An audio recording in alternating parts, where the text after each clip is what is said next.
Welcome back to More Than a Lumpy Jumper. This week, we're talking about lessons learned. Why are they often not as useful as they could be? Does blame get in the way of honest feedback and analysis of where things went wrong? Why do we insist on blaming people rather than looking at systems? Come and join us in Being Blame-Free with Accountability. Hi, Bobby. Hello, how are you? I'm good, thank you. How are you? I'm all right. I'm just chuckling to myself that with the topic that we're going to be talking about today, and I've made some attempt to blame my husband for my mood.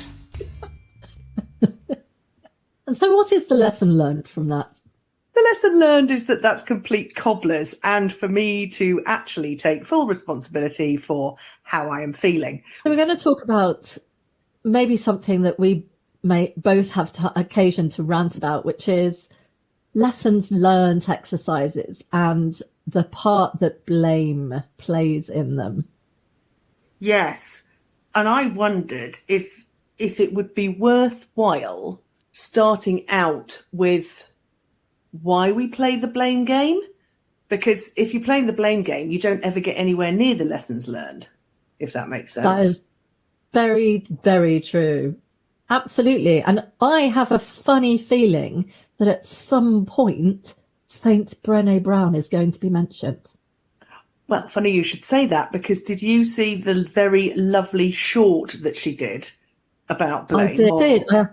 I have to say, I love what the RSA do with, because there's another short that they've done with Brené Brown. I tried to incorporate it into a presentation I was doing, but then the video wouldn't play. Yay. Yeah, the RSA do these amazing videos. So we'll definitely attach that in. It's on the link already. I did it first thing this morning because I thought that was such a brilliant way into it. I mean, we will end up ruining, spoiler alert, if we say anything about it, but maybe we should. Is that where you wanted to start? Yeah, well, I think it's a good intro. So, yeah, if you've got something to say about what St. Brené has to say, then let's start with that.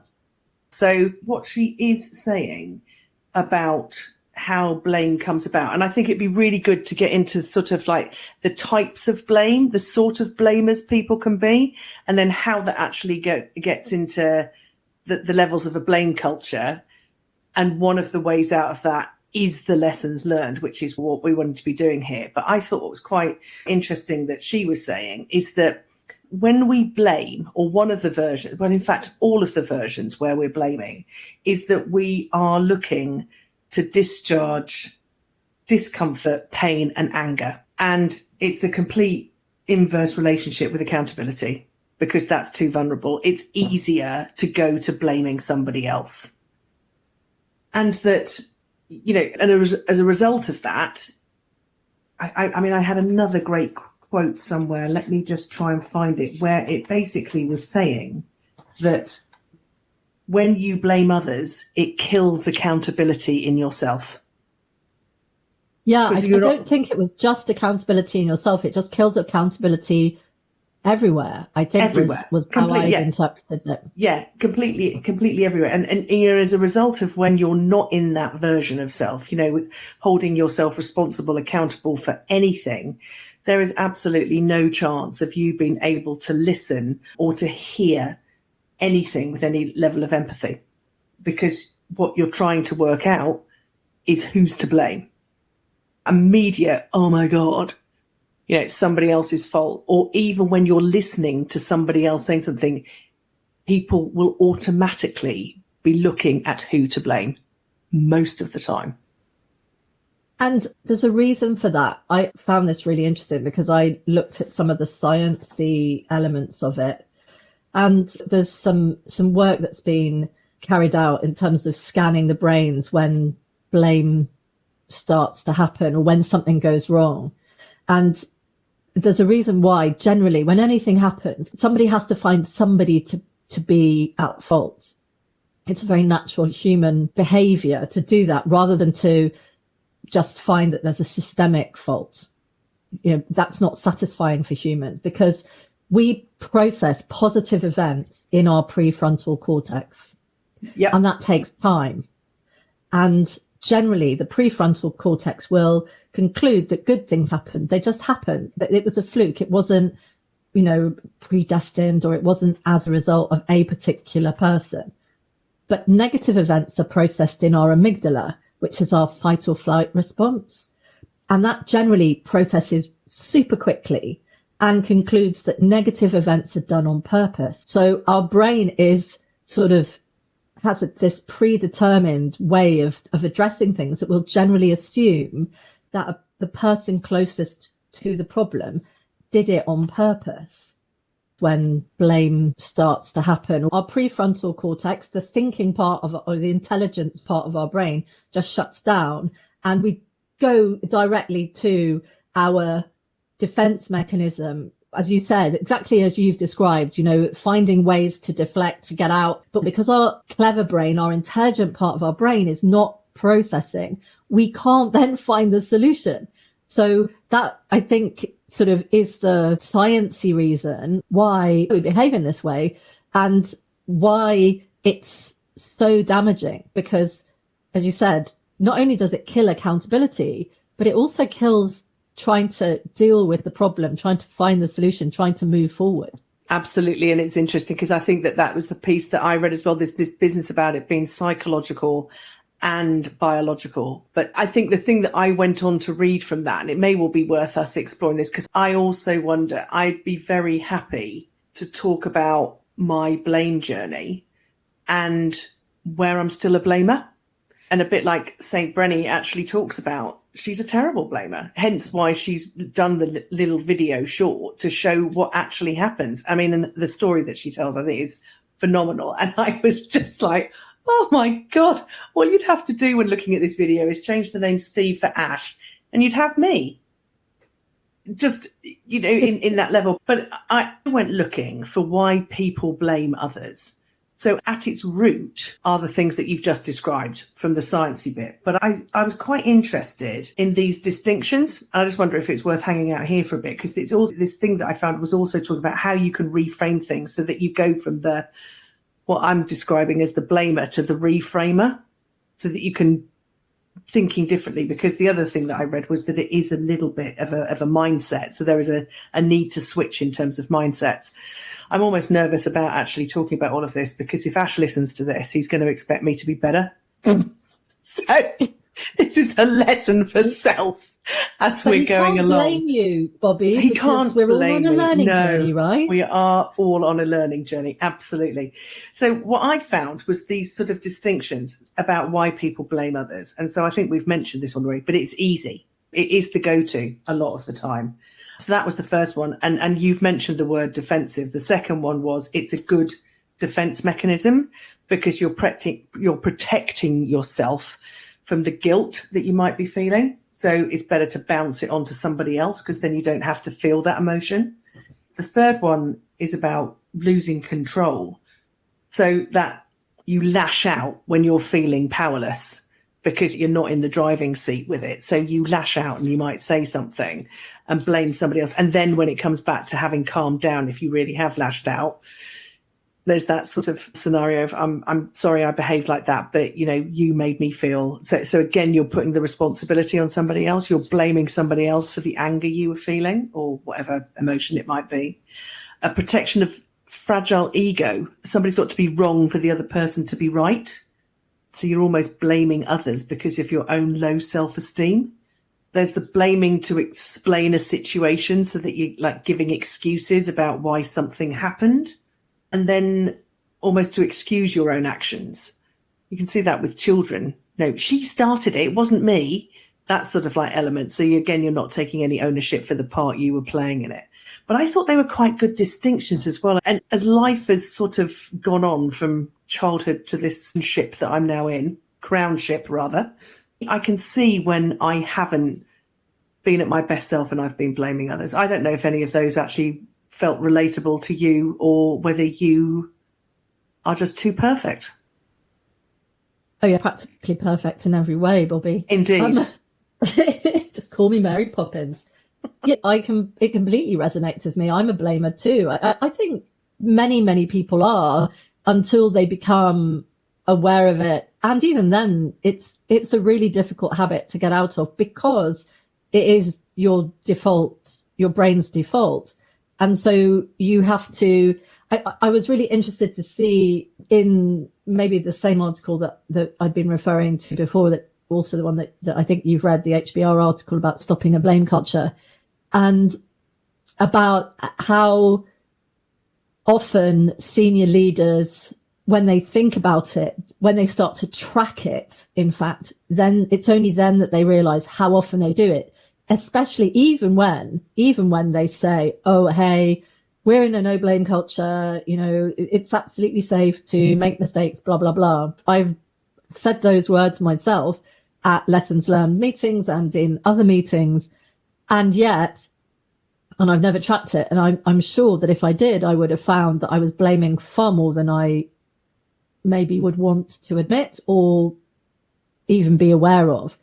So I think it's a really useful thing for leaders to do, is to, hey, hang on a minute, let me track, just to be more self-aware of it, because you can't change your mindset unless you're aware of what you're doing, I guess.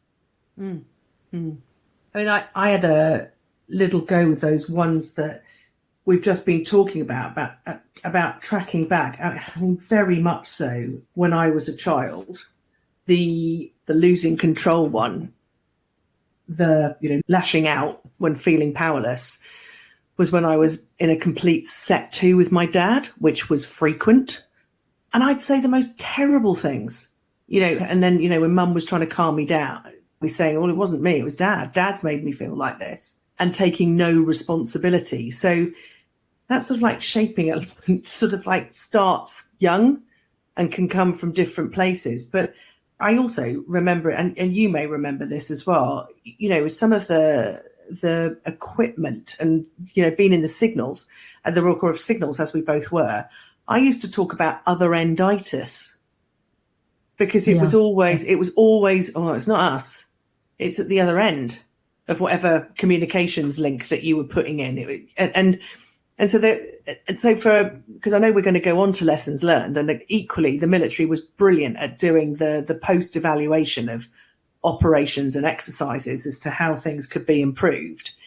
And yet there was still that behavior going on in troops about, oh, it's not us, it's them. Yes. And I think, well, there's two things that come out of, for me, that come out of what you've said. And the first one is that losing control and, you know, just sort of shouting out, yeah, it's your fault, and you did this. And I was interested to see some statistics on how people react to positive and negative experiences, and that John Gottman in the 1970s found that basically there's a ratio of how people sort of balance out, that they need 5 positive experiences for every negative experience. And if you've got one negative experience, it effectively wipes out 5 previous positive experiences. And that plays into a lot of things we've talked about previously about trust and toxicity and working environments. So, for example, there was a study in 2005 in terms of moods of employees that said a negative event impacted on mood 5 times as much as a positive event.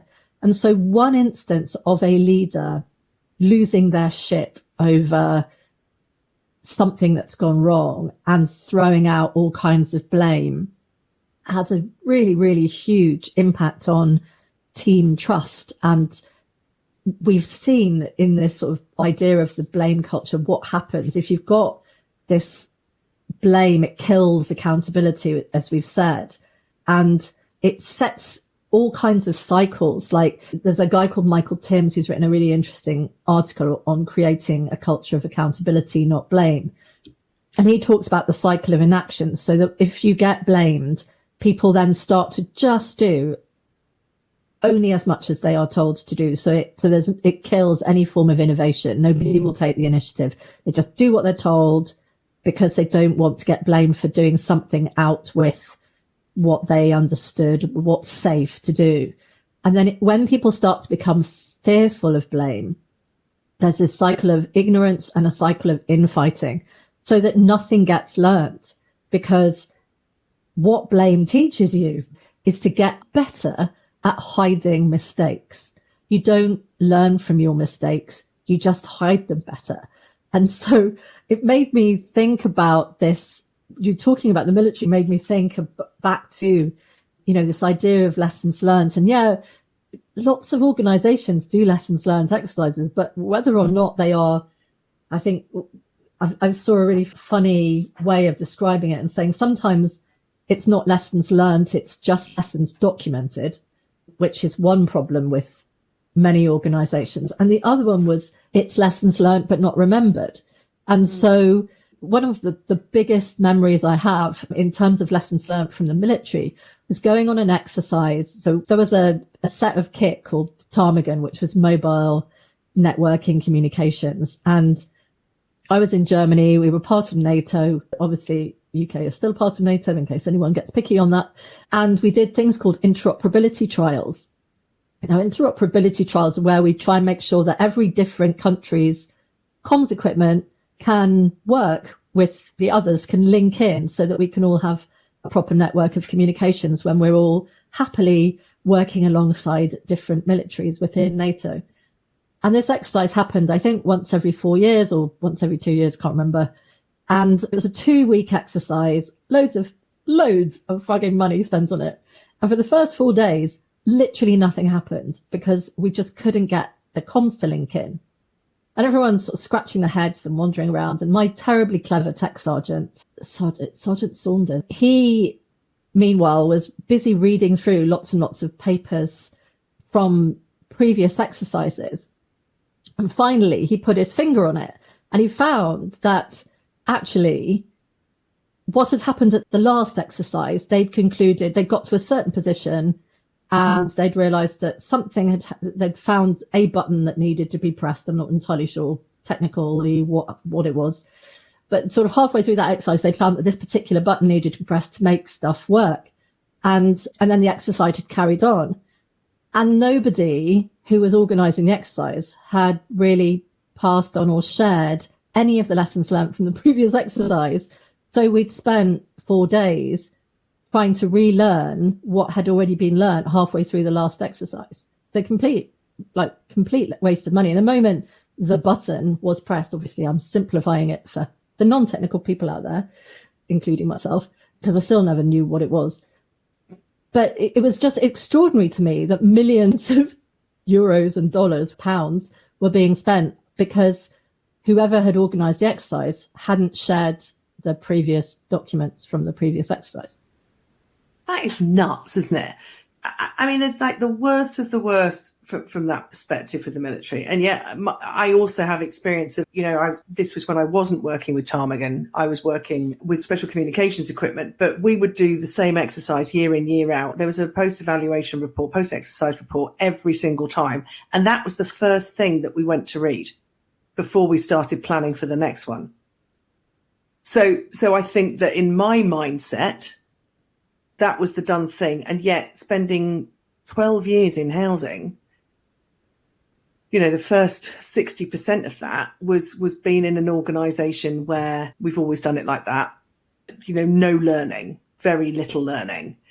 And yet when I then was there in the other organisation where Steve was my boss, we went back into that mode. And the interesting thing was I'd sort of like retaken on what I was talking about from childhood of blaming others, when Steve was like, nah, that's not what happens. You've got to be accountable and responsible, and this is how you do it. But I think the other interesting fact within all of that, which brings me into another sort of like layer of I'm curious about this, how this works in organizations, that there was Steve wanting me to be responsible and saying when I'd made a mistake or speaking up or whatever it might be.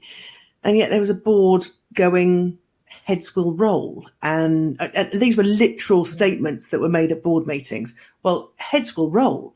And who is to blame for this? And so that whole mindset, that default mindset that we've just been talking about, where somebody needs to get a good kicking because they need to be the scapegoat for something. I remember that intently. And yet being asked to stand up like in a mea culpa when I needed to, but where things had gone wrong, and to take my slice of the responsibility for it, which I'm very willing, to be honest, I am much more willing to do that now while I'm in organisations, because I think there's that learned sense of have it as a learning element. It's very uncomfortable, but trying to hide it or deflect from it or whatever is excruciatingly painful, more so, and doesn't get you to an outcome as quickly. And yet it is against a backdrop, not Steve, but other bosses who I can think very much about that 5-to-1 ratio, where one thing that they have said have eradicated anything else. I can't even remember if they've ever said anything decent some of the time, versus, the board, and then trying to be responsible. I'm gabbling a bit now because I think it's actually triggering me quite a lot about what it's like to try to hold yourself accountable when you're working in an organisation that wants to do something not very nice to you for being willing to be accountable. That's then when we get back to these cultures within organizations, isn't it? I heard two great descriptions of culture recently, organizational culture. So culture equals values and behaviors. So you can say what you want about, oh yeah, we've got these values, but unless those are embodied and lived and modeled, then they're just pieces of paper. And so the culture is what actually people do with the values. But also culture eats strategy for breakfast. And let's be honest, most organizations spend an awful lot more energy, thought, time, resources on their strategies than they do on their culture. And I think that that's really problematic when you are, you can't have a proper lessons learned culture or an exercise in lessons learned if there's just going to be blame. As you say, if you know that it's not safe to say things, to speak truth to power, to talk about the systems that went wrong, but also your part in it. If in fact it was your part, and whether or not your part was really blameworthy or just as a result of the system, then of course no one is going to either put in the time and effort that's required to do a proper lessons learned exercise. I think the other thing that I noticed from my experiences within the UN and trying to change the way people looked at lessons learned, because it was always viewed as an exercise in blame. Nobody ever wanted to take part in it. No one ever wanted to really, well, they want to take part in it, but only in terms of finding someone up, pointing a finger at someone else, as you said, just like, no, it was nothing to do with me. It was them. It was the small boy over there who ran away. But what becomes problematic with that is that often you end up in a lessons learned exercise then, solving some of the little minor problems. Yay, awesome, well done us. We won't do that again. But nobody deals with the elephants in the room, the big problems that keep being repeated. So things like the politics or the lack of resources or, the bad behavior or language barriers or working across different timeframes and how that didn't work. So for me, I think it becomes, fundamental to having a lessons learned that's going to be actually helpful and is actually going to, one, identify things that need to change, two, be recorded properly and be available to be used again, because I've seen so many lessons learned where I've done loads and loads of work on it and then it just gets put in a drawer somewhere and never to be taken out again, particularly if there are, in my experience, so in the UN I did one lessons learned exercise effectively on a security incident that happened, and everybody, including the senior managers who would ask me to do the analysis or the assessment, all, effectively were expecting it to be a blame on the security department. And there were some failures in the system there, but there were also some big failures in the system from a management perspective. And when I included those in that document never saw the light of day because they were furious with me for suggesting that there was anything other than their finger pointing directly at the security department. So that's been my experience, that often as you said, the sensible thing to do with a lessons learned document is the moment you start a new project is to get all the previous lessons learned out to make sure you don't repeat them. Yeah. But that hasn't been my experience. No, and if it hasn't got all of the things in it. I mean, I think the other thing that I would say as well, because we're talking about a lessons learned for a particular exercise or a particular project. And here's the thing for me, is the chicken and egg sort of scenario, because I see no point having those if you aren't sitting in a culture or something where you're sort of like doing that evaluation daily or at all points. So we've talked about using the word fine, but even at the end of a meeting, you know, have we done what we set out to do at the meeting? How are our behaviours in the meeting? What actions are we taking away? And have we done ourselves justice? I don't know if I've said this on a podcast before, but being a school governor and actually doing, you know, have we done our duty as governors to the school? Have we done a good job? And if any of us are to say fine, I'd feel like fining them, because that's not enough. I think what I'm trying to say is that it's not just a lessons learned, but what are you learning as you go along? How do you invest in a culture where it's okay to be saying those things all the time, so that when you get into the juicy stuff, people are teaching, not shaming. They're going in with a mode of, we're trying to fathom this. What was the situation? Not looking for somebody to blame, because I think we said earlier as well, with some of the sciencey bit that you were looking at, we very quickly go to it needing to be a person if something's gone wrong without looking at the context or the situation. There's all sorts of other elements to it. But for me, in order for a lessons learned, whatever you're doing it for, to be effective, there's all of the other things that you need to be doing all of the time, such as the switching of mindsets that we've talked about, that systems approach, what was the situation, and, you know, what can you do? What are you taking responsibility for? Because you can't change everybody else, but you can change yourself. So I think there's a few other bits and pieces to it other than it just being the lessons learned event itself. I completely agree. I think that it's very difficult to start a lessons learned process, an effective one where, you know, everyone feels safe, that we're not talking about blame, we're looking at what systems, what needs to change, rather than, oh, it was Eric in IT's fault. You can't do that. You know, something goes horribly wrong, or not even horribly wrong, but something goes wrong, everyone's tetchy, everyone's annoyed. You know, as a leader, you're like, oh, bollocks, because you're responsible, you're accountable for the results. And I think that's the difference between accountability and blame. You know, accountability, absolutely, we need accountability. We're not suggesting that we don't have accountability, but accountability is about taking responsibility for outcomes rather than being accountable for a culpable action, which might be blameworthy. So it's really difficult to change mindset in that moment where everyone's tetchy, nobody's really in the right mindset. You can't suddenly change everybody's way of thinking at that moment. That's not the time. It has to have been done earlier on in the process, so that the whole process is sort of normalized. This is how we behave. This is how we deal with things.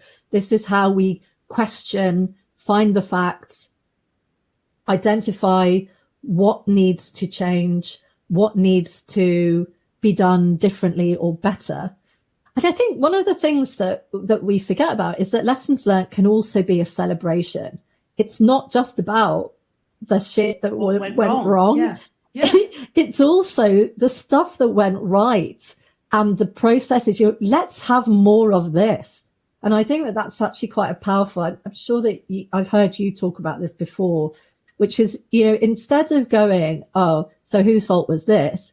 When we the language we use in these exercises, whether it is a lessons learned exercise or whether it is just in daily meetings so that we normalize it, we sensitize everyone to this behavior, is what do we want more of? What do we want less of? Yeah, I call it my stop, start, continue sort of element to it. And the other bit that I love as well. Actually, can you go through that, Bobby? Because I can only remember the stop start. But so just if you'd explain it a little bit better than I did. No, absolutely. But let me harp back to one first. But I will come to that because I think you can use that for reflection questions. And the other one, which actually is worthwhile having a time to reflect on as well, is what makes you mad, sad, and glad. So whether it's a lessons learned or whatever it might be, that the thing to do is to tee up before you all get in the room.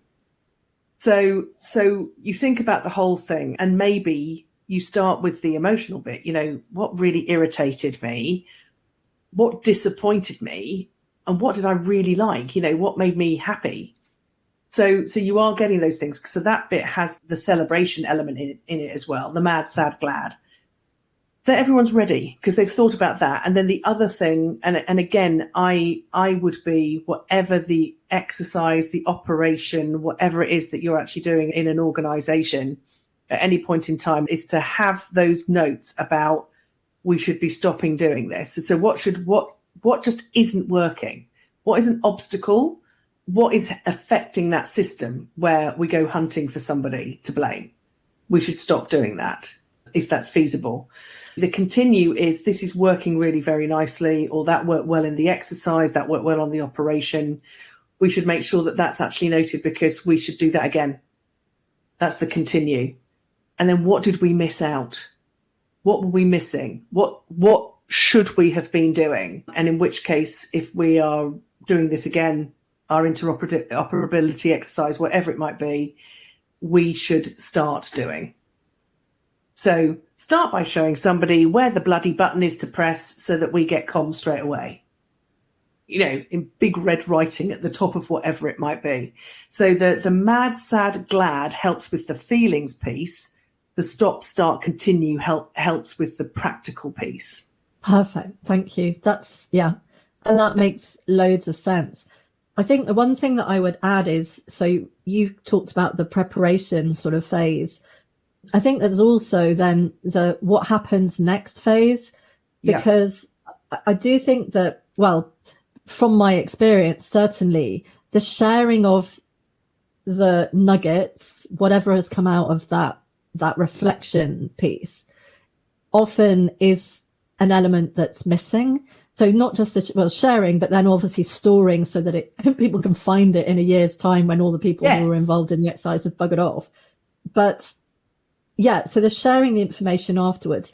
And for me, that one of the really good ways to do that is to do a debrief of the reflection piece, which is to talk about how useful it was, the information that you got, and how it's going to be used in the future to make things better. So you're kind of focusing on I think that going back to your experience with the board effect, it's sort of being slightly fearful of having to own mistakes or to sort of talk about your part in failures or things that didn't go right, and then fearing the board who are going to be a bit like the Red Queen and wanting to chop off your head. Actually organizations should reward people for being honest and open about failure. And I think that we're probably going to have an episode at some point on being a failure and why failure, we always view failure as something that's terrible and awful and shameworthy, but that actually failure can be all kinds of things. And often it can be something that's celebrated and valuable and worthwhile. But so I think that this idea of rewarding, or at least making it safe, but making it safe for people to say, okay, I didn't press the button, or I didn't read the big sign that said do not press red button. But when we go into that, there's this difference between something that's truly blameworthy, i.e. where someone has deliberately done something that's a massive, despite being told that if they did it, it was going to cock up the whole exercise. Those sorts of actions really occur on a really minimal basis. 2 to 5% of all cock-ups are truly blameworthy, whereas the majority of them, even if it is someone who has, for example, they pressed the button, deleted all of the records. But actually, if you look at it in terms of systems, and as a leader, you're like, what part did I play in this? well, I didn't put in place a backup. And why did he or she press the button? Because they've been working for 120 hours this week because I, as a leader, didn't ensure that they were having enough rest or allocate sufficient personnel to this exercise.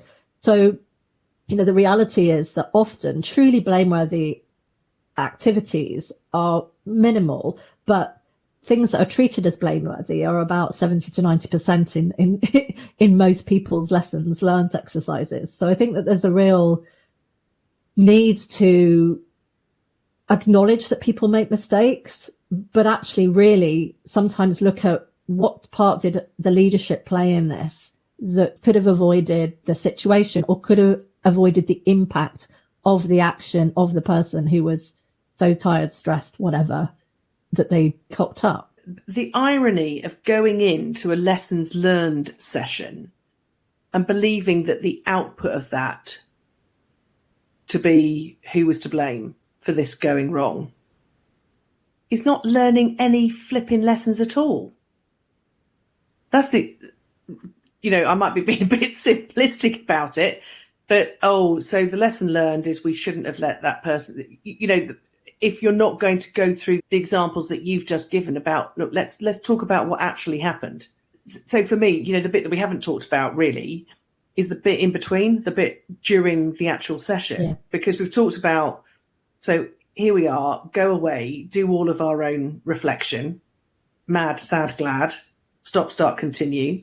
And we've talked about the end bit. When we're actually in the room, and I do this not just for lessons learned now, but in terms of facilitating, set the ground rules as to how you are all going to be. So, some of the things that you've suggested about we're going to deal with elephants in the room.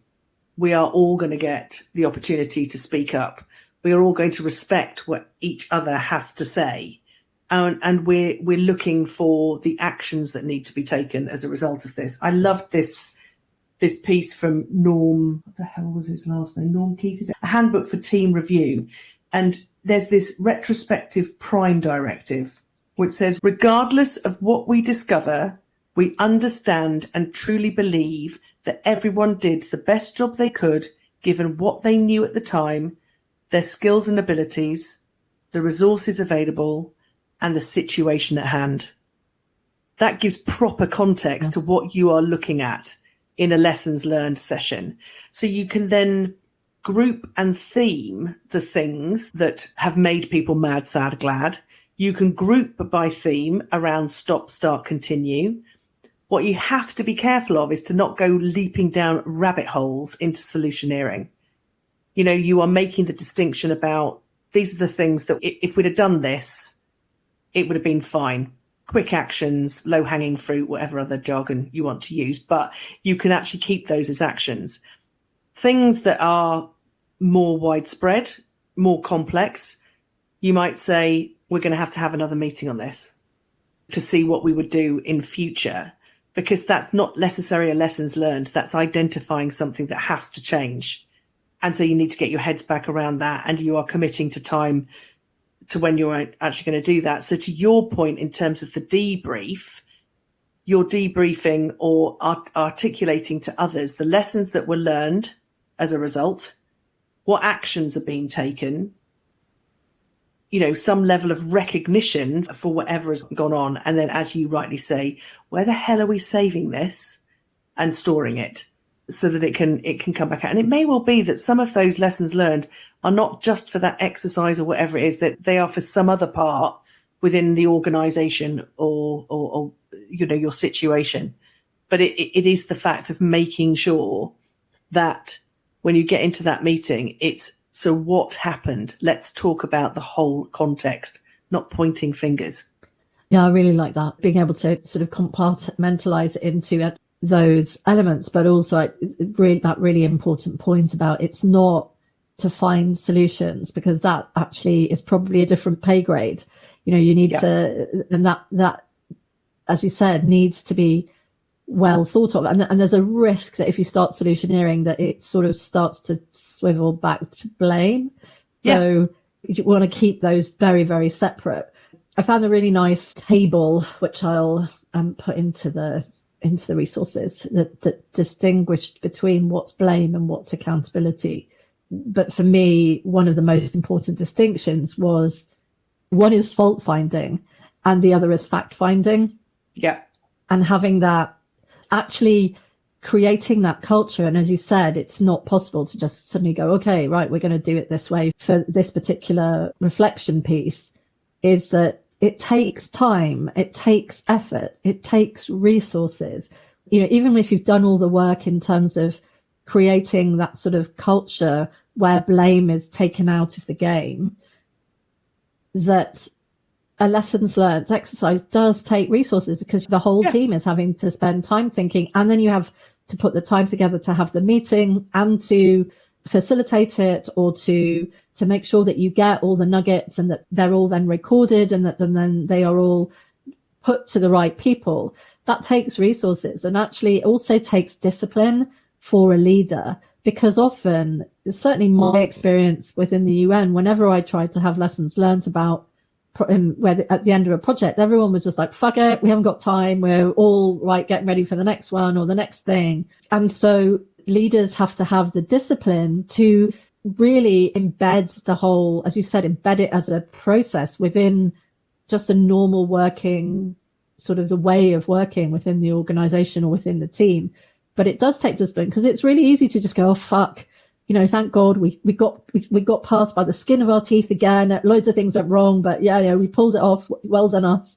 Thank fuck. And let's all go for a beer.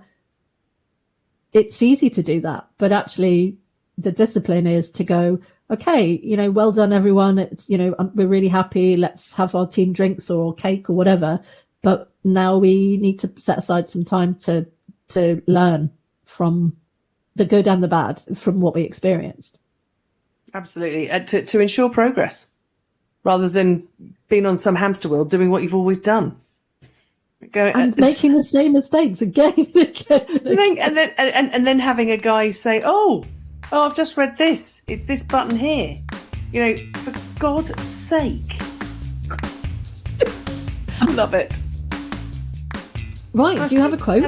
I do. So this is a Chinese proverb, which of course did the whole he who thing. So I've changed it to those, so that we can be more collective about what I'm about to say. I'm getting better. And the proverb is this: those who blame others have a long way to go on their journey. Those who blame themselves are halfway there. Those who blame no one have arrived. Yes, a very, very good lesson for all of us, huh? Wonderful. I'll see you again Bobby. soon. Take care. Yeah, bye. Thanks for listening. All of the resources are on the morethanolumpyjumper.com website and on our Spotify podcast page, so you can't blame us for not giving you loads of information. Next week, we're talking about self-compassion and resilience. So come and join us for being a stand for self-compassion.